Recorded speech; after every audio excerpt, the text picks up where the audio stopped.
Kadına yönelik şiddeti konuşacağız dedik. Çünkü sadece bayramda 4 kadın katledildi Kurban Bayramı'nda.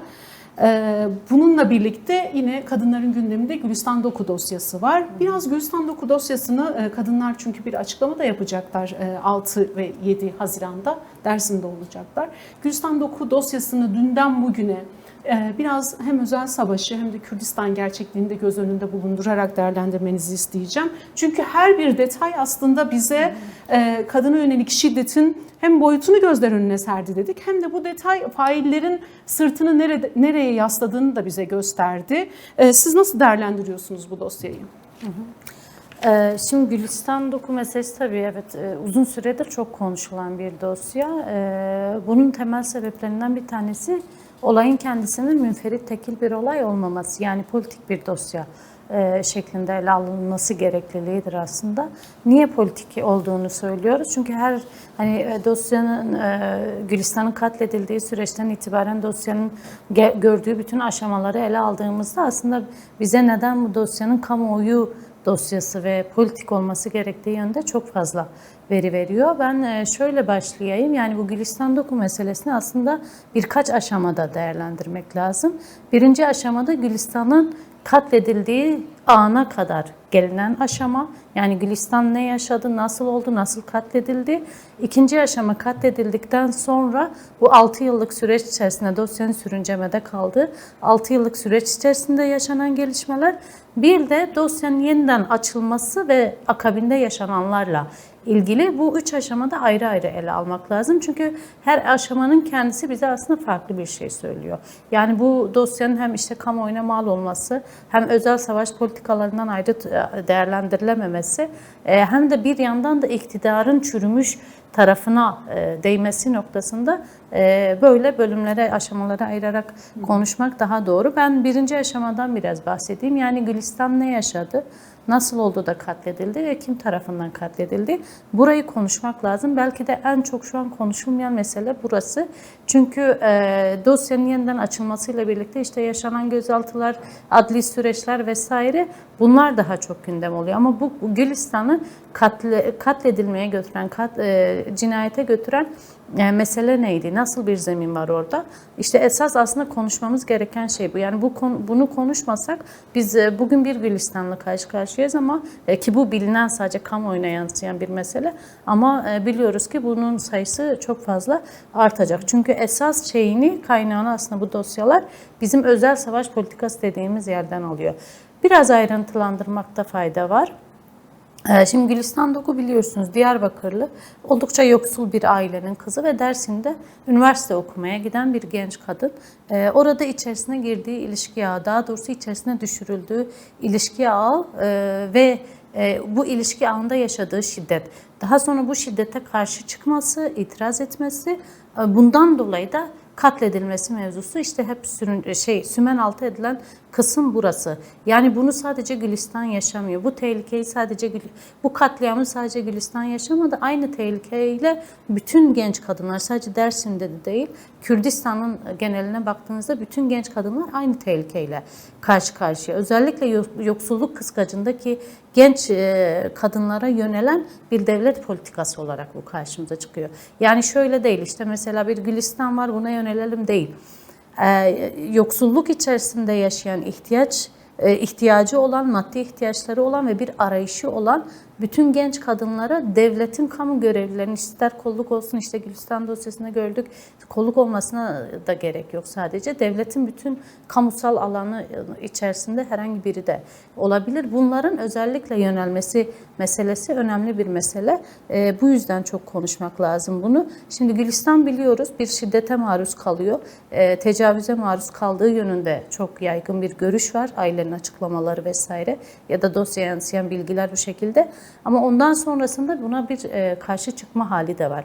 Yani verilen ifadeler var, örneğin işte şu anda basına yansıyan kimi ifadeler var. Hani şöyle bir ifade geçiyordu. Yani Gülistan çok bağırıyordu, kafasına sıktım kişinin, failin bunu söyleyip bu şekilde katledildiğine dair tanık ifadeleri söz konusu. Şimdi Gülistan niye bağırdı, niye çıkmak istedi oradan, öncesinde niye mesela o eski erkek arkadaşından yardım istedi vesaire, bütün bunlar aslında bize önemli bir şeyi anlatıyor. Bir çok korkunç bir özel savaş politikası ağına düşürülmüş ve bundan çıkmaya çalışırken aslında katledilmiş bir genç kadın. Öyle okumak lazım meseleyi. İşin özel savaş boyutunu da belki biraz ayrıntılandırırız ama dediğim gibi yani bu kısmı konuşmadan kesinlikle bu dosyayı doğru değerlendirmiş olmazsınız. Yine ikinci aşamaya bakalım. Yani Gülistan katledildikten sonra yaşananlara bakalım. Hani Gülistan katledildikten sonra hepimizin birebir yaşadığı bir süreç vardı. Bu da işte Gülistan'ın intihar ettiğine dönük ikna edilmeye çalışıldığımız bir süreç oldu. Kadın örgütlerini, aileyi vesaire. Böyle bir süreç oldu ama 6 yıl boyunca da buna uğraşıldı ve böyle oyalandı, kamuoyu oyalandı. Ama daha sonra dosya ele alındı, yeniden açıldıktan sonra gördük ki işler bambaşkaymış. Yani o kadar farklı bir şey çıktı ki işin içinden. Şu anda hangi yönünü konuşursanız korkunç yani. Elinizde kalıyor. İşte bu 6 yıllık süreci de ayrıca konuşmak lazım. Yani failin valinin oğlu olması, valinin bütün devletten kaynaklı, kamusal görevinden kaynaklı kudretini, gücünü kullanarak diğer alanlara müdahale etmesi, örneğin hastaneye, emniyet birimlerine, emniyet sistemlerine müdahale etmesi, yine son dönemde gündeme gelen bir şey, valinin korumasının belediye aracıyla Gülistan'ın cenazesini olay yerinden çıkartması vesaire, daha sonra götürüp gömmesi. Yani bütün bunlar işte o 6 yıllık süreçte biz oyalanırken aslında valinin kendi gücünü kullanarak nasıl olayı örtbas etmeye çalıştığına ilişkin aşamayı da ayrıca değerlendirmek lazım. Bir de işin diğer boyutu işte bu. Dosya yeniden açıldıktan sonra, ki neden bu dosya yeniden açıldı diye çokça da tartışıldı. Kim politik şeyler de var, yorumlar da var. Yani devletin kendi içerisinde işte gücün el değiştirmesi, iktidarın el değiştirmesi şeklinde kimi yorumlamalar yapıldı ya da işte bağırsak temizliği şeklinde yorumlamalar yapıldı. Ama şeyi de görmek lazım. Yani hani burada işte ben daha önce katıldığım programlarda da dile getirmiştim. Mesele şey miydi, yani sadece bir valinin oğlunu korumak mıydı? Değildi. Nitekim şeyde de gördük, hani bütün ayrıntılı dosyanın ayrıntılarında da onu gördük. Çok insanı tedirgin eden çok fazla boyutu var bu meselenin. Örneğin hani o bahsettiğim ara aşamada, yani dosya yeniden açılana kadar geçen aşamada bu kadar korkunç bir kötülüğün organize edilebiliyor olması ve bunun kaynağının devlet olması, ki devletlerin sistematik olarak temel sorumluluğu bilirsiniz toplum refahını aslında yükseltmek, toplum güvenliğini sağlamak. Bunun gibi misyonları, sorumlulukları varken tam tersi bakıyorsunuz ki işlenen bir suçun örtbas edilmesi için çok korkunç bir organizasyon devreye girmiş ve birbirini kollayan, birbirini besleyen bir kötü bir grup halinde. İşte sonrasında hani yeniden açıldığında gerçekten insan tereddüt ediyor. Yani toplum olarak tereddüt ettik. Dedik ya, niye? Buna dair hani tabii az önce de söyledim, politik okumalar var ama mesela kamuoyuna düşen bir bilgi vardı.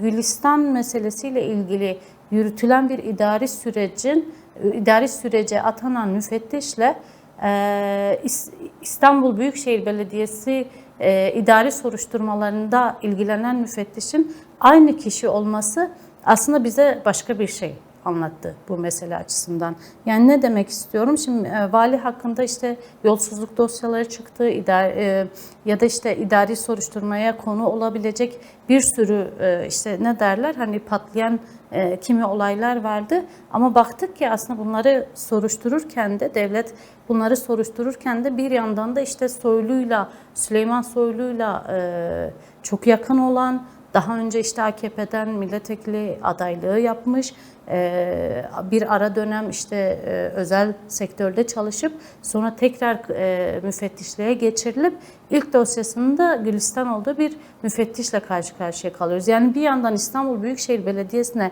kayyum atanmasının gerekçelerini oluşturan kişiyi Devlet getirip ben bağırsak temizliği yapıyorum yerde de Gülistan Doku meselesinde müfettiş olarak atıyor. Yani derler ya, bu ne perhiz, bu ne lahana turşusu. Ortada bir samimi bir sürecin, temizlenme, arınma sürecinin olmadığına dair, yani gücün el değiştirdiğine dair çok önemli bir veri olarak bu da karşımıza çıkıyor. Evet, aslında bu noktaya gelişi birazcık da kadınların ısrarı, yine ailelerin ısrarıyla oldu diyebiliriz. Çünkü aileler, yani çocuğunuz intihar etti denilen aileler bir mücadele verdi ve kadın örgütleri her zaman ailelerin arkasındaydı. Yine 6-7 Haziran'da da Dersim'de olacak kadınlar. Hem TEJA hem DBP hem Barış'a İhtiyacım Var Kadın İnisiyatifi, onların öncülüğünde Dersim'de adliye önünde bir açıklama olacaklar. Bu dosyaları kapattırmayacağız diyor kadınlar. Aslında sizin söylediğiniz, bu müfettişe dikkat çektiğiniz yerde oldukça önemliydi. Bu tehlikelere karşı da kadınlar aslında bir noktada şeydeler. Bu dosyaları kapattırtmama noktasında birazcık ısrarcılar. Dersim'deki açıklama diğer kadın dosyaları açısından, daha doğrusu Gülistan Doku'nun dosyasının akıbeti diğer kadın katliamları ve şüpheli ölüm dosyaları açısından neden önemli diye sormak istiyorum. Aynı zamanda yine 6-7 Haziran'da da bir açıklama olacaktı, onu da hatırlatarak. Yani kadınlar olarak aslında sürekli tetikte olmamız gereken bir durumdayız. Yani sadece bu Gülistan Doku meselesi ya da şüpheli kadın ölümleri dosyalarını takip ederkenki durumumuzla ilgili de değil. Çünkü aslında biz şeyi biliyoruz, yani iktidarcı, tahakkümcü bir devletçi sistem bütün topluma, bütün yaşama sirayet etmiş. Çünkü kaynağını iktidarcılıktan alıyor. İktidarcılık kaynağı kendini zora ve baskıya her zaman dayandırır ve ortaya çıkardığı şey her zaman şiddet, sömürü, ayrımcılıktır. Yani bunun gibi toplumsal krizler ya da işte kadın erkek eşitliğinin, cins ilişkilerinin bozulmasına dönük aslında temel tahribatları ya da yaratan sistemin kendisidir. O yüzden sürekli tetikte olmak lazım. Gülistan dosyası için de bu geçerli. Şimdi Gülistan dosyasının adaletle sonuçlandırılması bu anlamda çok önemli. Yani bir yandan şeyi söyledik, hani hep şey derler, yani çürümüş bir toplum, çürümüş toplum, böyle bakmamak lazım. Toplumun kendisi çürümemiş. Toplumun kendi içerisinde o üretim mekanizmalarını elde tutan, sömürü sisteminin çarkını çeviren kesimlerin çürümüşlüğünü, kendi çürümüşlüğünü topluma sirayet ettirme çabası var aslında. Yoksa toplum kendi içerisinde tabii ki çok devrimci, demokrat, eşitlikçi bir yapı ya da sahip. İşte bu mesele biraz böyle. Yani biz bu sistemi çok iyi tanıyoruz, bilmeliyiz, tanımalıyız ve ne yapmak istediğini görmeliyiz. Gülistan Doku meselesine bu kadar tedirgin, bu kadar şüpheci yaklaşmamız gerektiğini de buradan doğru söylemek istiyorum. Şimdi Dersim'de kadınlar 6-7 Haziran'da sen de belirttin, bir açıklama yapacaklar. Açıklamayı yapacak girişim Barış'a İhtiyacım Var kadın girişimi. Yani niye barış için mücadele, bir alanda mücadele eden kadınlar Gülistan Doku dosyasında neden söz kurma ihtiyacı hissediyor? Bu çok önemli bir şey. Yani kadınlar, şimdi şunu görüyoruz. Mesela Sayın Abdullah Öcalan'ın bir değerlendirmesi vardı. Ben ona mutlaka değinmek istiyorum. Şöyle bir değerlendirmeydi. Silahların konuştuğu yerde toplumsal krizler hep arka gündem olur, alt gündem olur, hatta görünmez şeklinde bir değerlendirmesi vardı. Şimdi bugün 1,5 yıllık barış ve demokratik müzakere sürecinde silahlar şu anda konuşmuyor. Bu yüzden de şu anda barışın konuşulduğu ve silahların patlamadığı bir zeminde işte o toplumsal krizler daha çok ayyuka çıkıyor, daha çok konuşuluyor. Buradan doğru bu meselenin işte barışla bağlantısını kurmak gerekiyor diye düşünüyorum. O yüzden Barış'a İhtiyacım Var kadın girişiminin yapacağı, bu dosyaya ilişkin yapacağı müdahale ya da yapacağı girişimler çok önem arz ediyor. Toplumsal krizlerin konuşulacağı, bu kadar ayyuka çıktığı bir süreçte müdahalenin de kadınlar eliyle yapılması da ayrıca bir önem taşıyor. Çünkü biz biliyoruz hani yani toplumsal barış, gerçek bir toplumsal barışın sağlandığı yerde ya da demokratik toplumun oturtulduğu yerde zaten siz Gülistan Doku meselesinde karşı karşıya kaldığınız hemen hemen o bütün o klik sistemin çürümüşlüğünü görmezsiniz. Yani buna maruz kalmazsınız. Çünkü bu kendine demokratik toplumda mesela bu tarz vakalarla karşılaşmazsınız. Çünkü kendine yer bulmaz. Yani şöyle düşünelim. Vali, az önce söyledik ya. Vali bütün kamusal gücünü kullanarak çok korkunç bir şey organize etti dedik, değil mi? Yani bunu demokratik toplumda eğer valinin kendisinin bu kadar çok yetkisi olmasa bunu yapabilir miydi? Yani bir şey vardı, Umut Altaş'ın Gülistan Doku dosyasında tanıklık yapan, şu an Amerika'da olan Umut Altaş'ın önemli bir tespiti vardı. Röportajını okuma şansımız olmuştu. Şunu söylüyor, diyor ki valinin oğlu diyor bir gün polislerle bir tartışması oldu. Polislere silah gösterdi. Polisler buna karşı çıktılar. Ancak cebinden bir kimlik çıkartıp polise gösterdiğinde polisler geri adım attılar. Ve ben orada diyor onun gücünün farkına vardım. Yani bakın valinin kendisi de değil. Yani kamusal olarak resmi anlamda yetkisi olan biri de değil. Valinin oğlu olmasından kaynaklı orada kullandığı gücü görebiliyorsunuz. Yine aynı şekilde o röportajlarda açığa çıkan bir şey, valinin oğlunun bu kimliği kullanarak 18 yaş altı kızlara, çocuklara dönük işlediği suçlara dair şeyler verdi, bilgiler verdi. Yani bunlar bu şey anlamında hani demokratik bir toplumda siz bunlarla karşılaşmazsınız. Yani valinin oğlu bunu yapmaya cesaret edemez. Çünkü hesap verebileceğini bilir, soruşturulabileceğini bilir. Bu yetkiyi de, bu gücü de almaz. Toplumun kendisi buna izin vermez. İşte bu yüzden demokratik toplum çok önemli. Bu tarz olayların yaşanmaması için, bu tür katliamların ve katliam sonrası bu kadar korkunç bir organize kötülüğün yaşanmaması adına önemlidir. Barış ve demokratik toplumu örmek önemlidir. Ya, bu dosyada aslında önemli bir başlık da Rojvelat Kızmaz'ın şüpheli ölümüydü. Belki yıllar sonra, Gülistan'ın kaybından yıllar sonra şüpheli bir şekilde yaşamını yitirdi ama o tarihi hatırlayacak olursak yine ailesi aslında bu şüpheli ölümün üzerinde oldukça durmuştu. Ya onun intihar etme olasılığı, işte ondan haber alamadıklarında aslında resmi kurumların harekete geçmediğine dair abisinin ısrarlı bir tepkisi vardı aslında. Rojvelat Gülistan'ın da arkadaşıydı. Bu da çok dikkat çeken bir şeydi. Şimdi basında yeni haberlerde okuyoruz. Yani çok şüpheli bir ölüm, aslında üstüne gidilmesi gereken bir konuyken yine burada yargının ya da işte ilgili kurumların görevlerini yapmadıklarını da görüyoruz. Çünkü Rojvelat'ın Gülistan'ın kaybından hemen sonra 40 gün boyunca, 46 gün boyunca telefonunun kapalı olduğunu tespit ediyorlar. Yani bunu tespit etmek çok zor olmasa gerek ama o dönem gerekli araştırmalar yapılmıyor. Gülistan Doku dosyasıyla birlikte tekrar Rojvelat Kızmaz ya da Rojin Kabayiş, ki ailesi de mücadele ediyordu aslında Rojin'in, ve benzeri dosyalar tekrar gündem olmaya başladı ve üstüne gidiliyor bu dosyaların. Biraz yargının tutumunu değerlendirmenizi isteyeceğim. Özellikle şüpheli kadın ölümlerinde ve Kürdistan'da yaşandığında daha farklı yaklaşılması gerektiğini biz bu örneklerden de biliyoruz. Şüpheli kadın ölümlerinde yargının tutumu ya da diğer ilgili kurumların yaklaşımını nasıl değerlendiriyorsunuz? Yani şöyle bir şey söyleyeyim.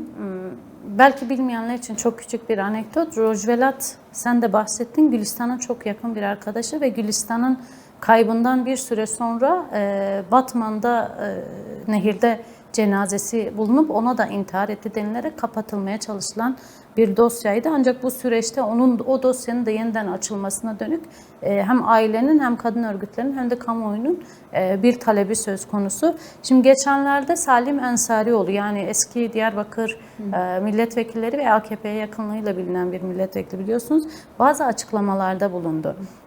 Özellikle Gülistan ve Rojvelat meselesi, Rojin Kabayiş dosyaları üzerine ve şunu söyledi. Dedi ki biz aslında şeyi biliyoruz. Yani Van'da Rojin Kabayiş meselesinde rektörlüğün işin içinde olduğuna dair kimi bilgilerimiz var ya da işte Dersim'de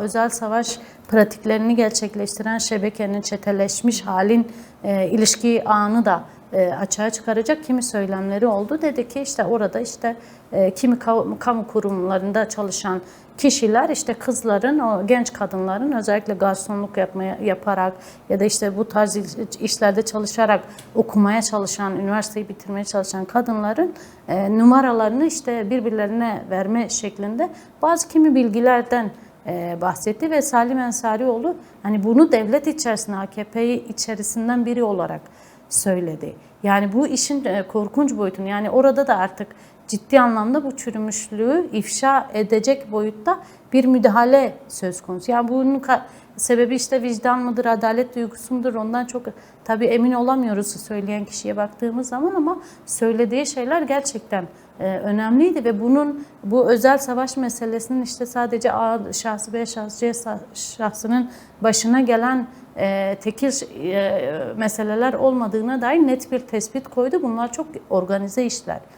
Yani Dersim örneğinde belki kendini çok ifşa etti, çok ayyuka çıktı, ama biz bunun Şırnak'ta da yaşandığını biliyoruz, Hakkari'de yaşandığını biliyoruz, kadınların fuhuşa sürüklenmesi şeklinde yaşandığını biliyoruz. İşte Rojvelat Kısmaz dosyasına geldiğimizde aslında Gülistan Doku meselesiyle bağlantısını okumak çok zor değil. Niye zor değil? Şuradan doğru söyleyeyim. Gülistan Doku'yu intihar etti şeklinde kamuoyunda ikna çalışmaları ve bunun yasal, resmi, gayri resmi bütün kılıfını hazırlama girişimleri ve bir bütünen yetkili herkesin işin içerisinde olması, yani başhekimden tutun, işte polis amirinden tutun vesaire, herkesin işin içinde olması bizim Rojvelat'ın da katledilmiş olma ihtimalini bize düşündürtüyor. Yani niye düşündürtüyor? Çünkü bir genç kadın katledilmiş, cenazeyi saklamak için müthiş bir şey ayarlanmış. Yani müthiş bir karanlık, hakikatin üstünü örtmek için müthiş bir karanlık örülmüş. Yani işte Aygül Doku'nun açıklamaları vardı. Diyor ki biz üst katta valilik binasında vali tarafından telkin ve teskin edilmeye çalışılırken Gülistan'ın cenazesi bodrum katında bekletiliyordu. Şimdi böyle bir korkunçluk ve karanlık karşısında diyebilir miyiz ki Rojvelat intihar etti ya da işte psikolojik bunu kaldırmadığı intihara yönlendirildi diyemeyiz. Bunun katliam olduğuna dair çok fazla veri var. Ailenin kendi açıklaması da şu yönde. Tıpkı Gülistan Doku dosyasının başladığı süreçte bir hissiyatla gitti aile. Dedi ki Gülistan 2 gün sonra eve gelecekti. Gülistan intihar edecek bir kız değildi dedi ve sadece bununla yola çıktılar. Bugün aynı şeyi Rojvelat'ın ailesi söylüyor. Aynı şeyi Rojin Kabayiş'in ailesi söylüyor ve ardından gelen o hakikat gerçekten çok korkunç. Çıplak bir şekilde geliyor. Hani görüyoruz. Çok korkunç. Yani bu anlamda ne Rojvelat Kısmaz dosyası tekil münferit bir dosyadır, ne Rojin Kabayış dosyası, ne Gülistan dosyası. Ve bunlar sadece belki ailelerin cesaret edebildiği, kamuoyuyla paylaşabildiği ve bir kamuoyu yaratabildiği dosyalar. Peki diğerleri? Yani arkada korkunç bir karanlık var diyoruz. Niye? Gülistan'ın avukatının yaptığı bir açıklama vardı. Dedi ki bir yaşlı kadın bana ulaştı ve 18 yaş altı torununun Dersim valisi işte Gülistan'ın faili oğul tarafından, erkek tarafından nasıl istismar edildiği ve nasıl işte önünün kesilip çocuğun alıkonulduğuna ilişkin kimi şeyler, ihbarlar vardı. Ama kişinin kendisi, bunu söyleyen kişinin kendisi ne bir ihbarda bulunabilmiş ne şikayet edebilmiş korktuğu için. Yani korktuğu için bunu ihbar edemeyen acaba kaç kadın var Dersim'de? Ya da aynı şekilde Gülistan Doku'nun cenazesinin baraj içerisinde aranıyorken bulunan kadın cesetleri. Gülistan Doku'dan sonra ortaya çıkan Esma'nın cesedi ve Esma'nın kendi kız kardeşinin 11 yaşında tecavüze uğraması ve ardından bu olayın da örtbas edilmesi. Yani bakın o kadar şey ki, o kadar sistematik bir şey ki, yani devlete evet değiyor, devletle bir teması var ama kendi içerisinde de o kadar korkunç bir erkek egemen sistemle karşı karşıya kalıyorsunuz ki. Yani işin içine işte aile giriyor, kimi zaman işin içerisine devlet giriyor, işin içerisine toplum giriyor ama şey değişmiyor. Kadınlar açısından sonuç hiç değişmiyor, kaderimiz değişmiyor. Buradan belki şu soruyu sormak istiyorum. Şimdi özel savaş politikaları, verdiğimiz tüm örnekler aslında özel savaş politikaların geldiği boyutu artık gözler önüne seriyor. Kürt kadınları aslında yıllardır bu tanımı yapıyordu. Özel savaş politikaları altında kadınlar ve kız çocukları hem katlediliyorlar hem fuhuşa, uyuşturucuya sürükleniyorlar diye. Peki Kürt kadınları buna karşı ne yapmalı? Artık adı konuldu. Artık aslında bu sistemi sürdüren güç odaklarının kimler olduğu ve nasıl yaptıkları da açığa çıktı bu dosyayla birlikte belki. Peki Kürt kadınları ne yapmalı bu özel savaş politikalarına karşı? Programın başında aslında şöyle bir şey söylemiştim. Yani bu kadar organize bir kötülüğün sebebi sadece valinin oğlunu korumak mıdır diye böyle bir soru ortaya bırakmak istiyorum. Mesele o muydu? Ki bugün işte kendi aralarındaki güç savaşından kaynaklı işte valinin diğer yolsuzluk dosyalarını da açığa çıkardılar, işte onları da biraz soruşturmaya başladılar ve tutuklanma gerekçeleri arasında bunlar da vardı Dersim valisinin. Ama mesele bu muydu? Yoksa mesele gerçekten işte her üç aşamada değerlendirdiğimiz Gülistan Doku meselesinin Dersim'de nasıl bir çeteleşme haliyle ortaya çıktığı meselesi miydi? Yani orada aslında örtülmek istenen karanlık neydi?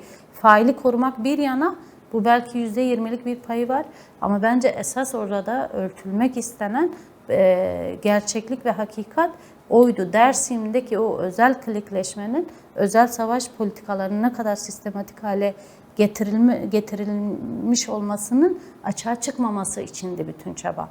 Yoksa bu kadar çok olur mu? Yani sadece validen çekindiği, korktuğu için. Yani mesela şeyden bahsediyor Aygül Doku.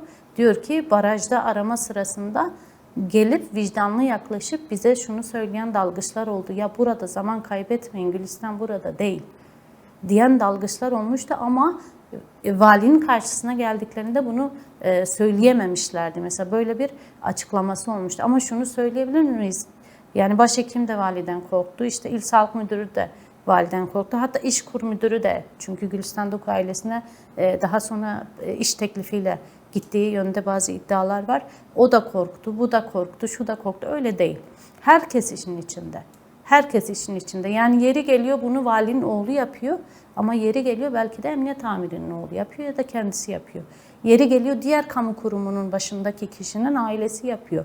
Yani bu sadece işte oğul meselesi, erkek çocuk meselesi de değil. Bir bütünen devlet erkanı içerisinde ailecek suça bulaşma, topluma karşı suçlara bulaşma. Rüşvetler patlıyor, yolsuzluk dosyaları patlıyor. Öyle değil mi? Yani çok haksız kazanç elde etme durumları patlıyor. Yani bu kadar adaletsiz bir sistem içerisinde işte bunun nasıl örüldüğü, nasıl sistematik hale getirildiği meselesini işte artık toplum biliyor. Toplum konuşuyor. Yani Kürt kadınları bunun mücadelesini çok verdi.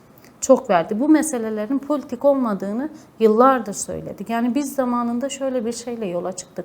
İlk özel savaş dediğimiz kavramı kullanmaya başladığımızda mesela ben kendi adıma söyleyeyim, şöyle bir duyguya kapılmıştım. Yani işte birkaç münferit olay, işte polis, kolluk, hasbelkader genç kadınla ilişkilenmiş, bir şiddet olayı da yaşanmış. Yani bu kadar büyütmemek mi lazım? Abartıyor muyuz acaba diye bir duyguyla yaklaşmıştım ama sonra işin içine girdiğinizde, ki toplumda yaygın bir duygudur, ben öyle düşünüyorum. İşin içine girdiğiniz zaman özellikle Gülistan Doku dosyasında patlayan mesele gösterdi ki hayır öyle değil. Yani bizim abarttığımızın çok da üstünde bir mesele. Bizim tahayyül edebileceğimizin çok da ötesinde bir karanlık güruh var. Yani biz bu kadarını tahmin edebilir miydik? 6 yıl boyunca Gülistan Doku meselesine adalet peşinde koşuldu. Ailenin kendisi bile bu kadar korkunçluğu bence düşünememişti. Yani bırakın toplumu. Aile ki sürekli dosyadan bilgi alan ya da sürekli tanıkların ulaştığı, işte herkesi soruşturan, herkesin peşinde koşandı. Yani ailenin kendisi bile bence bu kadar büyük bir korkunçluğu düşünememişti. İşte Kürt kadınları olarak bu meselenin politik olma halini her yerde konuşmak lazım. Daha çok ifşa etmek lazım. Daha çok anlatmak lazım. Yani özel savaş derken biz sadece işte bazen şununla da suçlanabiliyoruz. Yani yeni kavramlar üretiyorsunuz, bunun peşine düşüyorsunuz. Bu Kürt Kadın Hareketi bununla suçlandı ilk dönemlerde. Özel savaş var dediğimizde. Gerçekten bununla yargılandık ama bugün gördük ki artık şey değil. Yani kavram üretme, teori üretme meselesi değil. Biz kendi gerçekliğimizde, Kürdistan gerçekliğinde yaşanan şeyi aslında politik olarak ne manaya geldiğini, nereye dayandığı, hangi sonuçları yarattığı, nereden kaynaklandığı, hangi niyetle hareket edildiği, neyi amaçladığı, bunları söylüyoruz. Bunları ortaya koyuyoruz. Bunu özel savaşla tanımlarsın, başka bir şeyle tanımlarsın. Ama toplum bu anlamda politik olarak bir bilince kavuşmak zorunda. Kürt Kadın Hareketi tabii ki bunun öncülüğünü yapıyor. Bunun mücadelesini veriyor. Bunun mücadelesini verdiği için bedelini de ödüyor. Yani şunu hatırlayalım tekrar. Gülistan Doku meselesi başladığı süreçte Ocak ayında, Ocak 2020'de biliyorsunuz katledildi. Aynı dönemlerde Süleyman Soylu'nun talimatıyla kadın örgütlerine, Kürt Kadın Hareketi'ne dönük çok yoğun gözaltı operasyonları yapıldı. Dosyaların içerisinde hala Gülistan Doku nerede dediğimiz eylemler var. Hala bu dosyalar kapatılmış değil. Bu anlamda hani Kürt Kadın Hareketi üzerine düşen sorumluluğun farkında, yerine de getiriyor.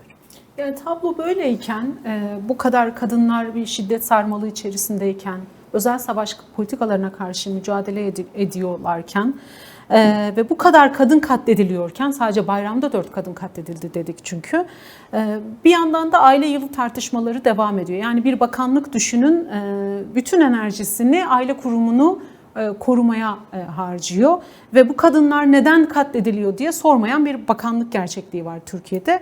Bu aile yılının kadınların mücadelesine ve yaşamlarına yansımalarını biraz değerlendirmenizi isteyeceğim. Çünkü belli ki önümüzdeki süreçte yine iktidarın temel gündemlerinden biri aileyi korumak, çok çocuk yapmak olacak. Ya ben daha önce katıldığım programlarda da aslında söylemiştim. Hep aile yılı diyoruz, aile yılı diyoruz ama aslında öyle değil. Aile ve nüfus yılı. İkisini gerçekten bir arada konuşmak lazım. Çünkü resmiyette aile yılı değil, önümüzdeki 10 yılı aile ve nüfus yılı ilan ettiler. Yani bu ne demek? Kadının önümüzdeki 10 yıl için Türkiye'de görüldüğü alan demek. Yani aile içerisine hapsedilmiş ve doğurganlıkla sorumluluk biçilmiş bir varlık. Devletin bakış açısı bu. Yani bu bakanı da böyle bakıyor, Cumhurbaşkanı da böyle bakıyor, hakimi de böyle bakıyor, kolluğu da böyle bakıyor, savcısı da böyle bakıyor. Şimdi buradan doğru tespiti yapmak gerekiyor. Yani sen de söyledin, o da devletin odaklandığı şey gerçekten katledilen kadınlar ya da müthiş artış gösteren şiddet değil. Bu şiddetle neden başa çıkamıyoruz sorusunu kendilerine sorduklarını zannetmiyoruz. Buna dair hiçbir samimiyet göstergesi yok. Tek ilgilendikleri alan kadını daha çok aile içerisinde ve ev içerisinde daha çok nasıl tutabiliriz meselesi. Yani biz bazen bu konu konuşulurken şunu söylüyoruz. Hangi aile? Hangi aileden bahsediyorsunuz? Kadının kendi o ev içerisinde işte kendisinin katledildiği bir şeye dönüşen aile mi? Ya da her gün şiddet gördüğü, ekonomik şiddet, fiziksel şiddet, cinsel şiddet, çok yaygın olmasına rağmen açıklanmayan, işte psikolojik şiddet, bütün bu şiddet türlerine maruz kaldığı, sömürüldüğü alanın kendisine verdiğiniz isim aile ise, ki aile deniyor buna, bizim reddettiğimiz aile de bu. Bakanlık işte bunu aslında yıkmak istemiyor, bunu devam ettirmek istiyor. Çünkü ev içerisinde başını kaldıramayan şiddetle her gün başında sopa tutulan kadın toplumsal alana zaten dahil olamaz. Kamusal alana zaten giremez. Çünkü uğraştığı başka bir şey var. Bu şiddeti azaltmamalarının ya da şiddetle mücadele etmemelerinin temel sebebini ben biraz o olarak görüyorum. Yani bizi işte bir alana sıkıştırıp o alanda kendi ürettikleri sorunlarla bizi şey yapmak, oyalamak. Bununla meşgul etmek. Yoksa biz mesela kadınları şöyle düşünelim. Ev içerisinden çıktıktan sonra, o aile yapılarından çıktıktan sonra kendilerine alternatif bir yaşam üretecek. Yani yalnız başına bir kadın düşünün. Aile hani evlenmemiş, aile ilişkilerinden çıkmış. Şimdi bu kadının nasıl bir yaşamı olacak? Bu kadın kendine işte sosyal, siyasal, ekonomik alternatif bir yaşam üretecek. İşte istenmeyen şey bu. İstenmeyen şey bu. Yani kamusal alan, özel alan ayrımı derken de biraz bunu kastediyoruz. Yaratılan özel alanın içerisinden çıkartmama çabası aile yılı. Kamusal alan dediğimiz sokağın kendisi bile kamusal alan. Ben bazı örnekler biliyorum. Bazı evliliklerde erkekler kadınların balkona çıkışını dahi yasaklıyor ve perdeleri kapatıyor, perdeleri açmıyor. Şimdi burada bu zihniyetle Afganistan'da pencerelere tuğla ören zihniyet arasında bir fark var mı? Yok. İşte aynı şey, aynı zihniyet, aynı bakış açısı aile yılı derken ve hemen peşine nüfusu ekleyip orada işte nüfus ne demek? Yani o doğurganlık meselesini kime yüklüyor orada? Erkeğe yüklemiyor. Erkeğe yüklemiyor ve ürettiği politikaları da bu kavram adı altında hayata geçirmeye çalışıyor. Yani mesela bakalım doğum iznini uzattılar değil mi? Kadınlar açısından ya da evden çalışma koşullarını daha esnek ve daha güvenceli hale getirdiler. Bu kadınların iyiliğini düşündükleri için değil. Yani kadınlar daha fazla bebekleriyle ilgilensin diye değil. Kadınları daha fazla evde nasıl tutabiliriz, nasıl kamusal alan dışında tutarız meselesiydi. Şimdi tabii kadınların gündeminde sadece şiddet yok. Bir de siz de biraz o ilişkiyi açtınız aslında. Kadınlar neden barış istiyor? Aslında böyle bir demokratik bir ortamda bu kadar sorun yaşamayacaklar. Biraz süreç içerisinde değerlendirecek olursak bu sürecin özellikle ve her ne kadar şu anda bir durağan süreç olsa da sürecin demokratik ve barış sürecinin başarıya ulaşması noktasında bunun kadınlara yansımalarını aslında sormak istiyorum. Çünkü sürecin öncülüğünü kadınlar yaptı dedik. En çok kadınlar bedel verdi ve en büyük mücadeleyi de kadınlar yürüttü. Onların yaşamına nasıl bir yansıması olur? Neden bu kadar barışta ısrarcılar? Ya ben bu konuda biraz dünya deneyimlerine bakılması gerektiğini düşünüyorum. Bir ara araştırma şansım olmuştu ve dünya deneyimleri içerisinde kadınların barış süreçlerine katılım oranları çok düşük olmasına rağmen kadınların katıldığı barış süreçlerinin başarıya ulaşma oranı çok yüksek. Yani şöyle bir şeydi, yanlış hatırlamayayım ama barış ve müzakere süreçlerinin yaklaşık %10'una kadınlar dahil olabiliyor. Ama kadınların katıldığı barış süreçlerinin %90'ı kalıcı bir barışa dönüşüyor. Kadınların katılmadığı geri kalan %90'lık müzakere süreçleri maalesef başarıya ulaşmıyor. Yani bu aslında değil, hani tesadüfi bir mesele değil. Hani siz hangi yerin bakarsanız bakın gerçekten aynı sonuçla karşı karşıya kalıyorsunuz. Bu önemli bir veri. Kadınların şu gerçeklik var, yani kadınların katıldığı barış süreçleri daha kalıcı oluyor. Çünkü savaş suçlarının, yani örnek vereyim, savaş suçlarının soruşturulması eğer barış sürecinin bir parçasıysa ve bu eksik bırakılırsa hangi barıştan bahsedeceğiz? Çünkü biz de biliyoruz ki yani savaş süreçlerinde kadınların maruz kaldığı işte tecavüzden tutun, hani Kürdistan gerçekliğinde yaşanan o göçertme meselesi, cinsel suçlar, kolluğun dahil olduğu cinsel suçlar vesaire. Bütün bunlar aslında barış süreçlerinin bir parçası olmak zorunda. Ama sadece bu da değil. Yani bunlar bakın Türkiye'de demokratik toplum ve barış sürecinden bahsediyoruz. Bir gündem sıralaması yaptığımızda mesela bahsettiğim mesele 50 yıllık savaş ve çatışmalı süreçte kadınların maruz kaldıkları belki bu gündemlerin en alt sıralamasında. Şimdi bunu konuşmadığımız yerde biz kalıcı barıştan, gerçek bir yüzleşmeden nasıl bahsedeceğiz? Bahsedemeyiz. Bu yüzden kadınların katılımı çok önemli. Bu işin bir yönü.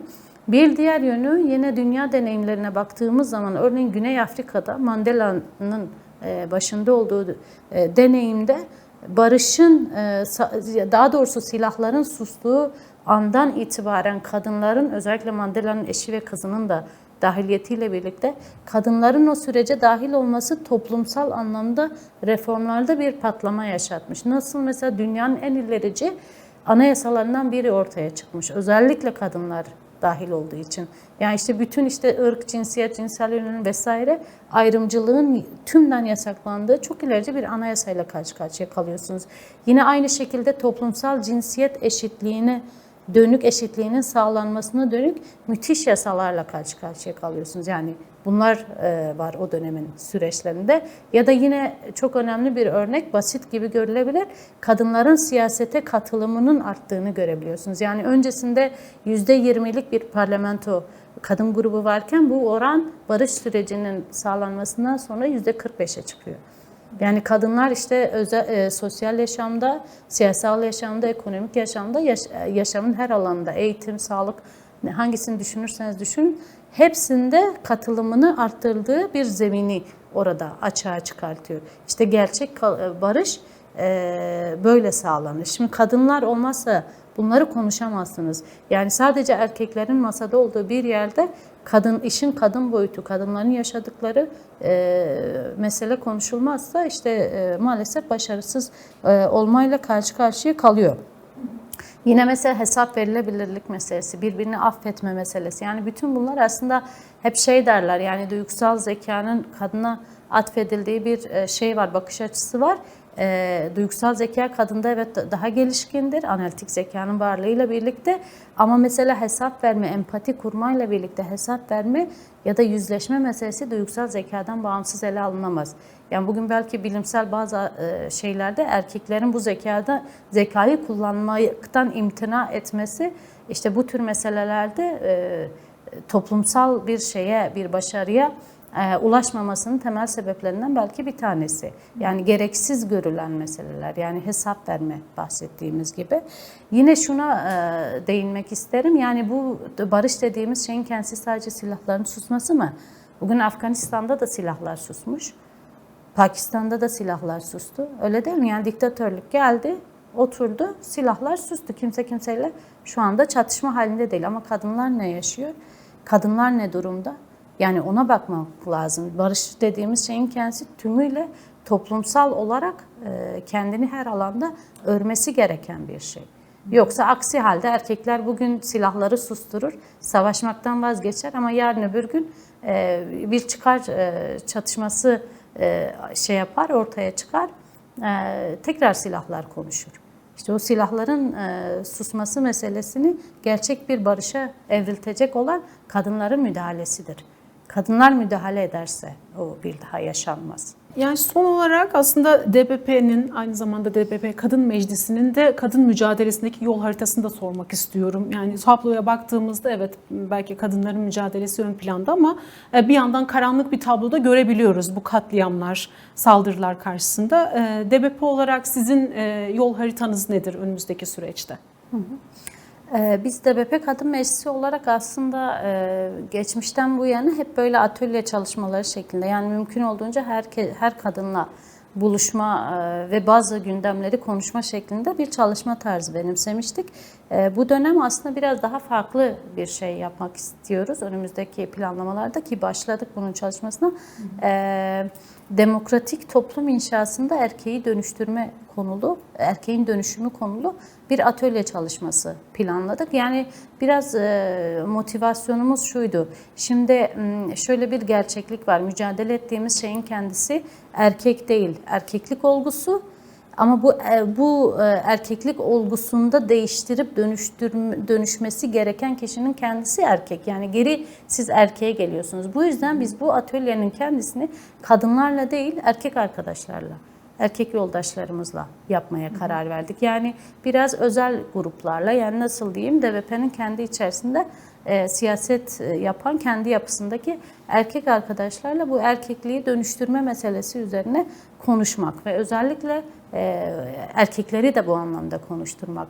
Sayın Abdullah Öcalan'ın biliyorsunuz ilk görüşmeler ilk başladığında aktardığı bir durum vardı. Dedi ki bir kadınla nasıl konuşulacağını bilmeyen erkek sosyalistlik iddiasında da bulunmamalı diye bir tespit yapmıştı. İşte biz kadınlar hep şunu söylüyoruz ya, bir erkek nasıl konuşmalı, bir erkek nasıl oturmalı, nasıl bakmalı vesaire, ama erkekler bunun hakkında ne düşünüyor?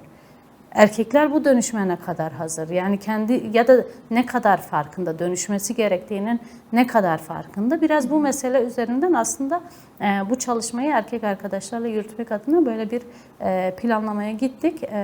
Planlama da başladı aslında programlarımız ve gördük ki çok büyük bir ihtiyaç. Çok büyük bir ihtiyaç. Yani şu çok net açığa çıkıyor. Özellikle devrimci demokrat siyasi mücadele geleneğinde yer almış erkeklerin bu anlamda hem samimi bir şeyleri var, bir değişim dönüşüm talepleri var, hem de bunun nasıl yapılması gerektiğine dönük bir bilmemezlik hali söz konusu. İşte bu atölyelerden sonra açığa çıkıyor ki erkek arkadaşlar diyor ki ya biz mesela biliyoruz rahatsızlık duyduğumuz bir durum var ama ne yapmamız gerektiğini bilmiyorduk. İşte bu atölyeler bize bunu biraz öğretti. Yani nasıl yapmalıyız bu meseleyi, bu dönüşümü nasıl sağlamalıyız? Yoksa Kürt kadın hareketi gerçekten 30 yılını devirdi ve toplumda kendi siyasi çeperinde ki toplumun biliyorsunuz büyük desteği var bölgede Kürdistan'da, kendi çeperinde şunu artık net olarak ortaya kondu: dönüşülmesi lazım. Bu işin değişmesi lazım. İşte değişecek kişinin kendisi de erkek olunca biraz da oradan doğru tartışmayı yürütmesi gereken de olduğunu söyledik ve çalışmaya başladık. Peki.